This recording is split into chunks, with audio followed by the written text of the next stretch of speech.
and being asked to think about gratitude. I recall an article that I tucked away years ago. Turns out it was March 2011 from the New Yorker magazine. The article was entitled Hollywood Shadows and was about a therapist who achieved quite a degree of fame due to his success for treating writers suffering from writer's block. The piece begins. The writer was in despair.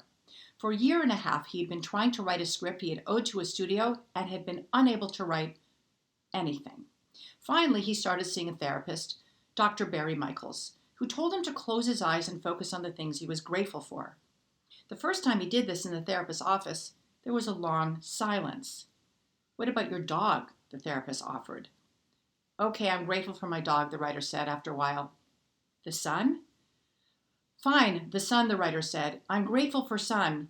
Sometimes. The therapy that was then prescribed was unusual. The writer was asked to wake up and each morning kneel before his computer in a posture of prayer and beg the universe to help him write the world's worst sentence. After 6 weeks of what felt to be a preposterous exercise, the writer experienced an enormous breakthrough, proceeded to write 65 pages of a brilliant script, which was later shot and for which he won an Academy Award. What's the connection between inhabiting one's worst narrative that allows gratitude to be felt, and what does that have to do with today, day 5 of the Days of Gratitude, when we're asked to contemplate what it means to express and internalize gratitude towards people in our most immediate orbit, our parents, our children, spouses, partners, roommates, the people with whom we have probably the most intimate and frequent relations, but at the same time, perhaps the most casual, the most unintentional, the most taken for granted, which is the opposite of gratitude. In order to connect these dots, we're first going to begin thinking about something Martin Buber suggests with respect to a community being cohesive. He writes, in order to create a community that feels together and supportive, people must give up something of their individual needs and desires for the benefit of the group. I'm going to suggest, and this is probably not a new idea for you, that the first step towards feeling pure, kind of utopic gratitude towards the other is by being willing to give up something of ourselves, something with respect to expectations, desires, and notions of success. Hold that thought for a moment, and let's continue now, with this time turning to Rav Kook, the first Ashkenazi rabbi of pre-state Israel, a great and generous thinker and a Kabbalist, who suggests the following about the modality of gratitude. Mitziot ha'hoda'ah v'hakarat ha'tovah, were the existence of gratitude and recognition of the good, lacking from existence, were it not for the existence of gratitude, Rav Kook says, the spirit of human beings would be left without sparkle or shine, below Ziv v'Zohar.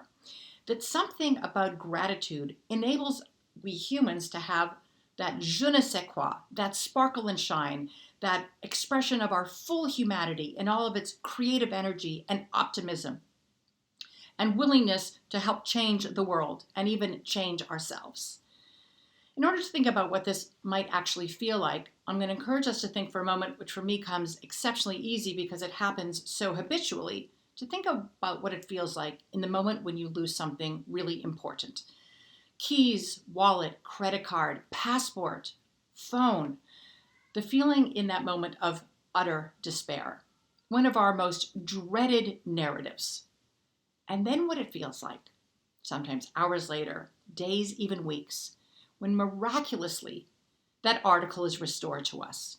At that moment, feelings of such enormous gratitude, exuberance, energy, Ziv v'Zohar, sparkle and shine. We almost always have to reach out to someone to tell them that we got this thing back.